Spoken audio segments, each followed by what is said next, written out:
എല്ലാവർക്കും ഒരിക്കൽ കൂടി അന്നാസ് കോർണറിലേക്ക് സ്വാഗതം. ഇന്ന് ഞാൻ ഉണ്ടാക്കുന്നത് ഒരു അറബിക് ഡിഷായ അൽഫഹാം ചിക്കനാണ്. പാനിൽ ഉണ്ടാക്കാം, ഗ്രില്ല് ചെയ്യുന്നൊന്നും വരില്ല. അപ്പൊ നമുക്ക് ഇത് എങ്ങനെയാണ് ഉണ്ടാക്കുന്നതെന്ന് നോക്കുന്നതിന് മുമ്പേ നമ്മുടെ ചാനൽ ഇതുവരെ സബ്സ്ക്രൈബ് ചെയ്യാത്തവർ ദയവായിട്ട് സബ്സ്ക്രൈബ് ബട്ടൺ ഒന്നമർത്തുക. കൂടെ ആ ബെൽ ഐക്കൺ ഓൾ എന്ന് കൂടെ എനേബിൾ ചെയ്യുക. എന്നാൽ മാത്രമേ പുതിയ വീഡിയോ അപ്ലോഡ് ചെയ്യുമ്പോൾ നോട്ടിഫിക്കേഷൻ ലഭിക്കുകയുള്ളൂ. നല്ല പെർഫെക്റ്റ് ആയിട്ട് തന്നെ ഇത് കിട്ടും. അപ്പൊ നമുക്ക് ഇത് എങ്ങനെയാണ് തയ്യാറാക്കുന്നതെന്ന് നോക്കാം.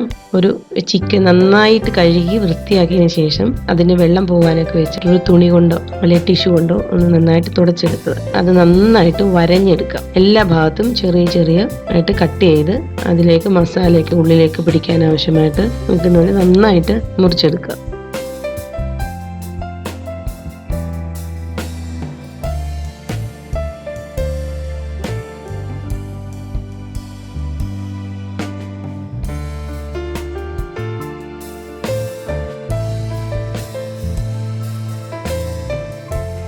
അതിനുശേഷം ഇതിന് വേണ്ടുന്ന അരപ്പ് വേണ്ടത് എന്തൊക്കെയാണെന്ന് നമുക്ക് നോക്കാം. 2 പച്ചമുളക്, ഒരു വലിയ സൈസ് തക്കാളി, ഒരു പിടി മല്ലിയില, ഒരു 4-5 വെളുത്തുള്ളി, 1 ഇഞ്ച് നീളമുള്ള ഇഞ്ചി ചെറുതായിട്ട് അരിഞ്ഞത്.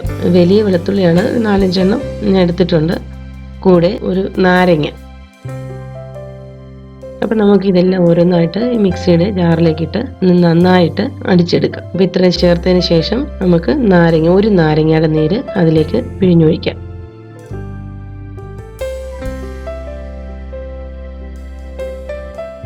എന്നിട്ട് നമുക്കിത് നന്നായിട്ട് പേസ്റ്റ് പോലെ അരച്ചെടുക്കാം. ഇതിനൊക്കെ ആവശ്യമായിട്ടുള്ള പൊടികൾ: 1/2 ടീസ്പൂൺ മഞ്ഞൾപ്പൊടി, 1 ടീസ്പൂൺ മല്ലിപ്പൊടി, 2 ടീസ്പൂൺ കാശ്മീരി മുളക് പൊടി, 1 ടീസ്പൂൺ കുരുമുളക് പൊടി, 1 ടീസ്പൂൺ ഗരം മസാല അല്ലെങ്കിൽ അറബിക് മസാല ഏതെങ്കിലും, ആവശ്യമായിട്ടുള്ള ഉപ്പ്. നമുക്ക് ഈ പേസ്റ്റായിട്ട് അരച്ചു വെച്ചിരിക്കുന്ന ഇതിൻ്റെ കൂടെ ഈ പൊടികളും കൂടെ ചേർത്തിട്ട് നന്നായിട്ട് ഒന്ന് അരച്ചെടുക്കാം. നല്ല പേസ്റ്റായിട്ട് അരച്ചെടുക്കാം. ഇതിൻ്റെ കൂട്ടത്തിൽ നമുക്ക് 1 സ്പൂണ് എണ്ണയും കൂടെ ഏതെങ്കിലും സൺഫ്ലവർ ഓയിലോ എല്ലാം ചേർത്തിട്ട് നന്നായിട്ടൊന്ന് അരച്ചെടുക്കാം. ഇത് നന്നായിട്ട് അരച്ച് കിട്ടിയിട്ടുണ്ട്. അപ്പോൾ ഇനി ചിക്കൻ എടുത്തിട്ട് വെള്ളം തീരെ അതിലില്ല, നന്നായിട്ട് തുടച്ച് വൃത്തിയാക്കിയ ചിക്കനാണ്. അപ്പോൾ ഈ ചിക്കൻ്റെ ഉള്ളിലേക്ക് എല്ലാ ഭാഗത്തോട്ടും നന്നായിട്ട് ഡീപ്പായിട്ടാണ് ഞാൻ ഈ ചിക്കൻ മുറിച്ചിരിക്കുന്നത്. പ്രത്യേകിച്ച് ഈ ജോയിന്റ് വരുന്ന ഭാഗങ്ങളൊക്കെ നന്നായിട്ട് അവിടെ പ്രത്യേകം നമ്മൾ കട്ട് മാർക്ക് ഇട്ട് കൊടുക്കണം. എന്നിട്ട് നന്നായിട്ട് ഉള്ളിലേക്കൊക്കെ ഈ മസാല നന്നായിട്ട് തേച്ച് പിടിപ്പിക്കണം. അകത്തേക്ക് കൈയിട്ട് നമ്മുടെ കയ്യിലൊക്കെ നന്നായിട്ടാകും, ചിലപ്പോൾ കൈയൊക്കെ നീറാൻ ചാൻസ് ഉണ്ട്. ഇച്ചിരി എണ്ണ കയ്യിൽ തടവിയിട്ട് തേച്ചാൽ മതി. നന്നായിട്ട് പിടിപ്പിച്ചിട്ട് മിനിമം ഒരു മണിക്കൂർ റെസ്റ്റ് ചെയ്യാൻ വെക്കണം. അപ്പോൾ ഇതിനുള്ളിലേക്ക് ഈ മസാലയൊക്കെ നന്നായിട്ട് ഇറങ്ങി പിടിക്കും.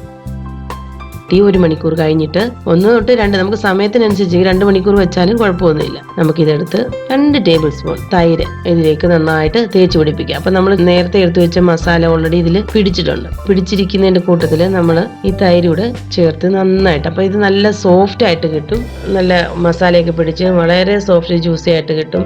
അപ്പോൾ ഈ കുറേ മസാല അതിൽ നിന്നൊക്കെ പുറത്തോട്ട് പോയിട്ടുണ്ട്. അപ്പോൾ അതൊക്കെ അതിൻ്റെ അകത്തേക്കൊക്കെ ആയിട്ട് തേച്ച് പിടിപ്പിച്ചെടുക്കുക.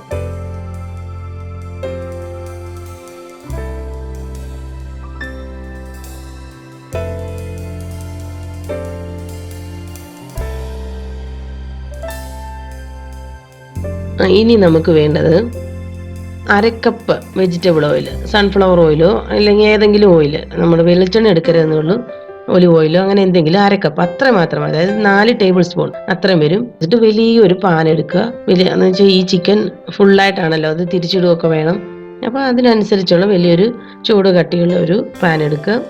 അതിൽ എണ്ണ ഒഴിച്ച് വെച്ചതിന് ശേഷം നമുക്ക് മാരിനേറ്റ് ചെയ്ത് വെച്ചിരിക്കുന്ന ചിക്കന് അതിലേക്ക് ഇറക്കി വെക്കാം. എന്നിട്ട് ഇത് അടച്ചു വെച്ചിട്ട് നമുക്ക് 4 മണിക്കൂറെങ്കിലും മിനിമം എടുത്ത് വെക്കുന്നതാണ് ഏറ്റവും നല്ലത്. ഓവർനൈറ്റ് എടുത്ത് വെച്ചാലും മതി. മിനിമം തീരെ സമയമില്ലെങ്കിൽ 2 മണിക്കൂറെങ്കിലും ഫ്രിഡ്ജിൽ എടുത്ത് വെക്കും. അതിന് കഴിഞ്ഞിട്ട് നമുക്കിത് എടുത്തിട്ട്, ഇപ്പം ഞാൻ ഉണ്ടാക്കിയത് രാവിലെയാണ് മസാല പുരട്ടി വെച്ച്, അപ്പോൾ ഏകദേശം വൈകുന്നേരമൊക്കെ ആയി ഇത് എടുക്കുമ്പോൾ നമുക്കിത് സ്റ്റൗ ഓണാക്കിയിട്ട് നമുക്ക് ഈ ചിക്കൻ വെച്ചിരിക്കുന്ന ഈ പാത്രം അതുപോലെ തന്നെ അതിന് പുറത്തെടുത്ത് വെക്കാം. ആദ്യത്തെ ഒരു 3 മിനിറ്റ് മീഡിയം ടു ഹൈ ഫ്ലെയിമിൽ ഇട്ടിട്ട്, കാരണം ഇത് ഫ്രിഡ്ജിലിരിക്കുന്നതായതുകൊണ്ട് കുറേ സമയം ആയതുകൊണ്ട് ഇത് നന്നായിട്ട് തണുത്തിരിക്കുമായിരിക്കും. എണ്ണയൊക്കെ ഒന്ന് ചൂടാകാൻ വേണ്ടിയിട്ട് ഒരു 3 മിനിറ്റത്തേക്കിന് നന്നായിട്ട് മീഡിയം ടു ഹൈ ഫ്ലെയിം ഇട്ട് ഇതൊന്ന് വെച്ച് കൊടുക്കാം. അതിനുശേഷം നമുക്ക് തീയ് അടച്ചു വെച്ചതിന് ശേഷം ഒരു മിനിമത്തേലിട്ടിട്ട് ഏറ്റവും ലോ ഫ്ലെയിമിലിട്ടിട്ട് ഇത് കുക്ക് ചെയ്തെടുക്കുക. അടച്ച് തന്നെ വെക്കണം, കാരണം ഇത് ഉള്ളിലേക്ക് ഡീപ്പായിട്ടുള്ള വെന്ത് വരണമല്ലോ. അപ്പോൾ ഈ വെന്ത് വരുമ്പോൾ ഇതിൻ്റെ വെള്ളമൊക്കെ നന്നായിട്ട് ഇതിലോട്ട് ഇറങ്ങി വരും. അപ്പോൾ അങ്ങനെ ചെയ്തതിന് ശേഷം നമുക്കിത് അടച്ചു വെച്ചിട്ട് കുക്ക് ചെയ്തെടുക്കാം. അപ്പോൾ ഒരു 15 മിനിറ്റ് കഴിയുമ്പോൾ ഒരു സൈഡ് നമുക്ക് ആയിട്ട് തിരിച്ചിടാൻ നല്ല ബുദ്ധിമുട്ടാണ്. ഞാൻ ഹസ്ബൻഡിൻ്റെ ഹെൽപ്പ് വാങ്ങിച്ചത്. അപ്പോൾ നമ്മുടെ തിരിച്ചിടുന്ന വീഡിയോ ഒന്ന് മിസ്സായിപ്പോയി. എല്ലാ സൈഡിലും ഇതിങ്ങനെ തിരിച്ചിട്ടിട്ട് റൈറ്റ് സൈഡും ലെഫ്റ്റ് സൈഡും എല്ലാം വെച്ചിട്ട് നന്നായിട്ട് ഒന്ന് മുരിച്ചെടുക്കണം. പ്രത്യേകിച്ച് ഇതിൻ്റെ ബ്രസ്റ്റ് പീസ് വരുന്ന ആ പോർഷന് നന്നായിട്ട് കുറച്ച് സമയം എടുത്ത് തന്നെ കുക്ക് ചെയ്യണം. ഏകദേശം ഇത് കുക്കായി വരുമ്പോഴത്തേനും ഒരു 45 മിനിറ്റ് തൊട്ട് ഒരു 1 അവർ വരെ എടുക്കും. അത് കാരണം ഇത് ലോ ഫ്ലെയിമിലാണല്ലോ.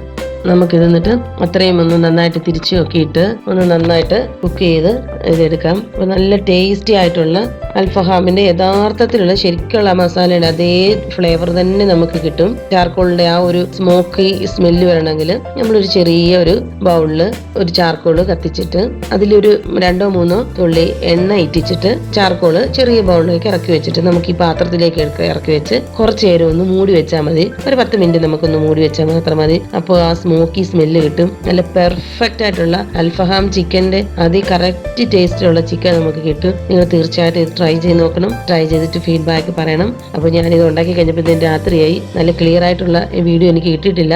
അപ്പോൾ നിങ്ങളെല്ലാവരും തീർച്ചയായിട്ടും ഇത് ട്രൈ ചെയ്ത് നോക്കണം. വീഡിയോ ആദ്യമായിട്ടാണ് കാണുന്നതെങ്കിൽ please like, share and subscribe. പുതിയ വീഡിയോയുമായിട്ട് വീണ്ടും എത്തുന്നവരെ thank you for watching. Take care. Bye bye.